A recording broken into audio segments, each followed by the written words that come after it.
આપણે જ્યારે તલની ચીક્કી તૈયાર કરીએ ને તો ગોળનો પાયો કરીએ છીએ અથવા તો ખાંડની ચાસણી કરીએ છીએ. પણ એમાં ઘણીવાર જો ગોળનો પાયો કે ચાસણી બરાબર ના થાય તો ચીક્કી ખાવાની મજા નથી આવતી. તો આજે હું તમારી સાથે તલની માવા રોલકટ ચીક્કીની રેસીપી શેર કરીશ, જે ખાવામાં ખૂબ જ સરસ લાગે છે અને પહેલી વારમાં જ તમે એને પરફેક્ટ બનાવીને તૈયાર કરી શકો. એકદમ સહેલી છે. હેલો ફ્રેન્ડ્સ, હું છું હેતલ. કિચન ક્રાફ્ટમાં તમારા બધાનું હાર્દિક સ્વાગત છે. તો ચલો આજની મજેદાર રેસીપી બનાવવાનું શરૂ કરીએ.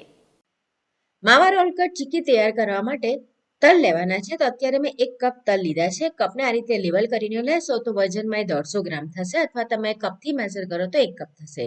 મેં તમને ગ્રામમાં અને કપમાં બંનેમાં વજન બતાવ્યું છે. હવે આપણને જોઈશે અહીંયા આગળ ગોળ. તો ગોળને આપણે એકદમ ઝીણો કરી લેવાનો છે, સમારી લેવાનો છે. તો વજનમાં એ પણ આપણને જોઈશે 150 ગ્રામ, અને જો તમે કપથી મેઝર કરો તો 1 કપ ભરીને. તમે કોઈ પણ કપ કે વાટકીનું માપ પણ સેટ કરી શકો છો. અને સાથે આપણને જોઈશે માવો. તો અહીંયા આગળ મેં ઘરનો બનાવેલો માવો ઉપયોગમાં લીધો છે અને વજનમાં એ પણ 150 ગ્રામ છે. એટલે કે ત્રણેય વસ્તુનું જે માપ છે આપણે એક સરખું લેવાનું છે. 1 કપ થશે, અથવા તમે ગ્રામથી મેઝર કરો તો 150 ગ્રામ થશે. હવે આપણે તલને સૌથી પહેલા તો શેકવાના છે. તો ગેસની ફ્લેમ એકદમ સ્લો રાખવાની છે અને સ્લો ફ્લેમ પર આપણે તલને શેકવાના છે. તલ તમારા જો બરાબર શેકાશે નહીં ને તો એની અંદર કડવાશ આવશે. તમે હાઈ ફ્લેમ ઉપર તલને શેકશો તો કલર પણ ચેન્જ થશે અને સ્વાદમાં પણ કડવાશ આવશે. તો સ્લો ફ્લેમ ઉપર એકદમ ચટકે નહીં ને ત્યાં સુધી આપણે તલને શેકવાના છે. અને ક્વોન્ટિટી આ રીતે ઓછી લેવાની, જેથી એક એક તલ એકદમ સરસ રીતે શેકાય. જો તમે એક સાથે વધારે તલ એડ કરી દીધા હોય ને તો પણ બધા તલ શેકાતા નથી અને પછી આપણી ચીક્કીમાં સ્વાદ બરાબર નથી આવતો. તો અત્યારે લગભગ 8 થી 10 મિનિટ થઈ છે મને આટલા તલ શેકવામાં, અને આપણા તલ એકદમ સરસ શેકાઈ ગયા છે. એ ચટકવા પણ લાગ્યા છે અને સાથે સાથે એકદમ ધીરા ગેસ ઉપર તૈયાર કર્યા છે. તો કલર પણ બિલકુલ જ એનો ચેન્જ નથી થયો. તમે હાથેથી આ રીતે એને જો મેશ કરશો ને, પ્રેસ કરશો, તો એકદમ ઇઝીલી એ મેશ થઈ જશે. એટલે કે આપણા તલ એકદમ સરસ શેકાઈ ગયા છે. તો બસ આવા તલ તમારા શેકાવા જોઈએ. હવે તલ શેકાઈ જાય એટલે આપણે એને એક પ્લેટમાં કાઢી અને ઠંડા કરી લેવાના છે. અને એ જ પેનની અંદર આપણે માવો જે છે એને શેકવાનો છે. ઘી કેવું એડ કરવાની જરૂર નથી. માવાને પણ સ્લો ફ્લેમ ઉપર શેકવાનો.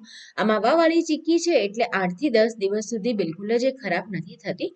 પછી તમે એને બહાર ન રાખી શકો. તમારે જો લાંબો સમય માટે સ્ટોર કરવી હોય 20-25 દિવસ માટે, તો તમારે એને ફ્રીઝમાં મૂકવાની. તો એકદમ સ્લો ફ્લેમ ઉપર માવાને તમે શેકશો એટલે ધીમે ધીમે એની કન્સિસ્ટન્સી નરમ થવા લાગશે. તમે માર્કેટમાં જે તૈયાર માવો મળે છે એનો પણ ઉપયોગ કરી શકો છો. તમે જો ક્યારે પણ આ રીતે માવો નાખીને ચીક્કી ના બનાવી હોય ને તો એકવાર ચોક્કસથી ટ્રાય કરજો. ખૂબ જ સરસ એવી સ્વાદમાં અલગ ચીક્કી ખાવામાં સરસ લાગે છે. તો માવો અત્યારે આપણો શેકાઈ ગયો છે. બસ આ રીતનો એકદમ એ નરમ થઈ જશે. હવે આ સ્ટેજ ઉપર આપણે શું કરવાનું છે કે ગેસને બંધ કરી દેવાનો છે. અને હવે એની અંદર આપણે ગોળ એડ કરીશું. જ્યારે પણ તમે ગોળ એડ કરો તો ગેસ તમારો બંધ થવો જોઈએ. માવો ગરમ છે એટલે ગોળ એની અંદર એકદમ સરસ રીતે મેલ્ટ થઈ જશે. અને એટલા માટે જ ગોળને આપણે એકદમ ઝીણો કરી લીધો છે. હવે અહીંયા તમે જો થોડો કોલ્હાપુરી ગોળ નહીં લો અને દેશી ગોળ લેશો તો શું ચેન્જ આવશે કે એનો જે કલર છે ને થોડો ચેન્જ થઈ જશે. તો અત્યારે તો મેં કોલ્હાપુરી ગોળ લીધો છે, પણ તમે દેશી ગોળ પણ લઈ શકો. કલર થોડો ડાર્ક થશે. તમે જેમ જેમ મિક્સ કરતા જશો એમ માવો ઠંડો પણ પડતો જશે અને ધીમે ધીમે ગોળ પણ એની સાથે મેલ્ટ થતો જશે. અને કોઈ જો ટુકડો તમને મોટો લાગે તો તમારે સ્પેચ્યુલાથી એને દબાવતા જવાનું. તો આ રીતે એકદમ સરસ માવો અને ગોળ એકબીજાની સાથે મિક્સ થઈ જાય અને પછી એને ઠંડુ કરવાનું છે. આ ગરમ હોય એની અંદર તમે જો તલ મિક્સ કરશો ને તો પછી બરાબર બાઇન્ડિંગ નહીં આવે અને તમારે રાખવું પડશે. તો આ રીતે મિક્સ કર્યા પછી આપણે લગભગ એને અડધાથી પોણા કલાક રૂમ ટેમ્પરેચર ઉપર રહેવા દેવાનું છે. તો એ ઠંડુ થાય ત્યાં સુધી આપણે જે તલ છે ને એને ક્રશ કરી લઈએ. તો અત્યારે મેં અહીંયા ઇલેક્ટ્રોનિક ચોપર લીધું છે. તમે એને મિક્સી જારમાં પણ કરી શકો. પણ મિક્સી જારમાં કરો તો કન્ટિન્યુઅસ નહીં ચલાવવાનું, પલ્સ મોડ ઉપર ચલાવવાનું. એટલે કે મિક્સરને ચાલુ બંધ કરવાનું અને એને ગ્રાઇન્ડ કરવાનું. અહીંયા મેં થોડા તલ આખા રહેવા દીધા છે, જેનો ઉપયોગ આપણે ગાર્નિશિંગ માટે કરવાના છે. તમે જ્યારે મિક્સરને કન્ટિન્યુઅસ ચલાવીને તલને ગ્રાઇન્ડ કરો ને તો તલની અંદરનું જે નેચરલ તેલ હોય એ છૂટું પડે, કુદરતી તેલ છૂટું પડે અને આપણો જે તલ છે એ લોચા થઈ જાય. એટલે કે મિક્સ થઈ જાય, ભેગા ભેગા થઈ જાય. તો એવું ના થાય એટલા માટે આપણે મિક્સરને ચાલુ બંધ કરીને એને ક્રશ કરવાનું હોય છે. અથવા તો આ રીતનું ઇલેક્ટ્રોનિક ચોપર હોય તો એનો ઉપયોગ કરવો. તો જો એકદમ સરસ રીતે ક્રશ થઈ ગયા છે અને સાથે એની અંદરનું જે તેલ છે એ પણ છૂટું નથી પડ્યું. આપણું મિશ્રણ આ રીતે ખુલ્લું જ છે. હવે લગભગ પોણા કલાક જેટલો સમય થયો હતો અને આ મિશ્રણ તમે જોઈ શકો છો પહેલા કરતાં ઘણું ગાઢું થઈ ગયું છે. તમે ઈચ્છો તો તમે એને થોડી વાર માટે ફ્રીઝમાં પણ મૂકી શકો, તમારી પાસે એટલો સમય ન હોય તો. આ રીતે એકદમ ઠંડુ થઈ જાય પછી અંદર ફ્લેવર માટે અહીંયા 1 ટીસ્પૂન મેં ઇલાયચી પાવડર એડ કર્યો છે. સાથે આપણે થોડા ડ્રાયફ્રૂટ એડ કરીશું. તો અહીંયા મેં કાજુ બદામ અને પિસ્તા લીધા છે, જેને મેં એકદમ ઝીણા ઝીણા કટ કરી લીધા છે. અને થોડા આપણે ગાર્નિશિંગ માટે રાખીશું. અને ત્યાર પછી જે તલ છે એને એડ કરી દઈશું. અહીંયા મેં એકલા તલ લીધા છે, તમે તલ અને શીંગ ભેગા પણ લઈ શકો અથવા તો એકલી શીંગ પણ લઈ શકો. સેમ આ રીતે તમે શીંગની પણ માવા રોલકટ ચીકી તૈયાર કરી શકો. હવે ફટાફટ એને આપણે મિક્સ કરવાનું છે. તમને પહેલા એવું લાગશે કે તલ અંદર મિક્સ નથી થતા, પણ જેમ જેમ તમે એને આ રીતે હલાવતા જશો એમ તલ સરસ રીતે આની અંદર મિક્સ થઈ જશે. અને જો આ રીતે તમને ચમચાથી ન ફાવે તો હાથને તમારે થોડો ઘીવાળો કરી લેવાનો અને પછી મિક્સ કરવાનું, એટલે મિશ્રણ તમારા હાથ ઉપર ન ચોંટે. તો બસ આ રીતે બધું જ એકદમ સરસ ભેગું થઈ જશે.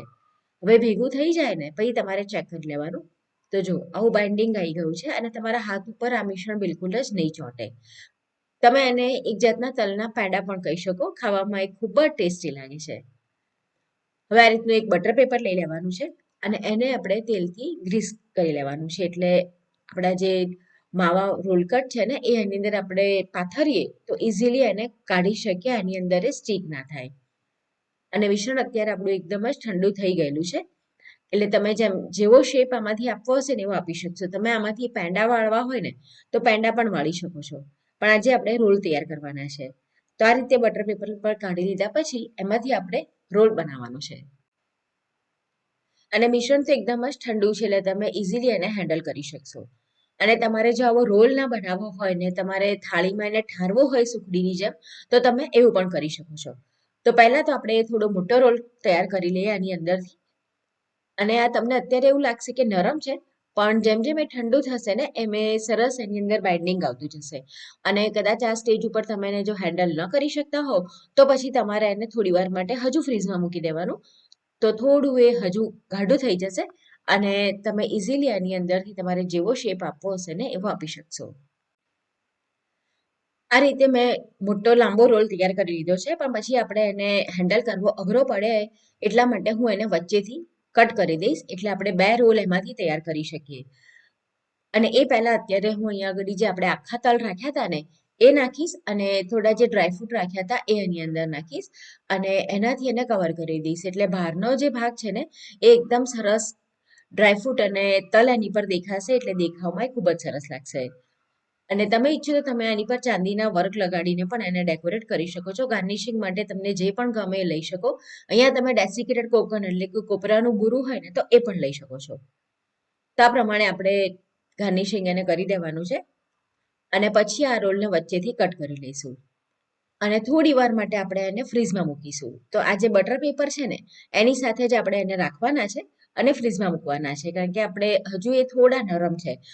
તો તમે એને જો બહાર રાખશો ને તો એને સેટ થવામાં વધારે સમય લાગશે. બહાર પણ રાખી શકો. ધારો કે તમે જો રાત્રે બનાવો તો આખી રાત એને બહાર રહેવા દેશો ને તો એકદમ સરસ સવારે જામીને ઠરી જશે. પણ અત્યારે સમય ઓછો છે એટલે આપણે શું કરીશું કે એને ફ્રીઝમાં મૂકી દઈશું. તો લગભગ એને અડધા કલાક માટે ફ્રીઝમાં મૂકી દેશો એટલે એકદમ સરસ રીતે સેટ થઈ જશે. અને આમાં એવું પણ નહીં થાય કે તમે ફ્રીઝમાંથી બહાર કાઢશો ને તો એની અંદરથી પાણી છૂટશે કે નરમ પડશે. તો બસ આ રીતે મેં એને બટર પેપરમાં સેટ કરી દીધા છે અને અડધો કલાક માટે ફ્રીઝમાં મૂકી દીધા. ફ્રીઝમાં મૂક્યા એટલે એકદમ સરસ રીતે સેટ થઈ ગયા છે. તો હવે આપણે એને કટ કરી લઈએ. તમારે જેટલી પણ એની જાડાઈ રાખવી હોય, થિકનેસ રાખવી હોય ને એ પ્રમાણે તમારે કટ કરી લેવાના છે. તમે જોઈ શકો છો એકદમ સરસ એનું ટેક્સચર આવ્યું છે અને આની અંદર આપણે માવો નાખ્યો છે એટલે એનો સ્વાદ પણ ખૂબ જ સરસ લાગે છે.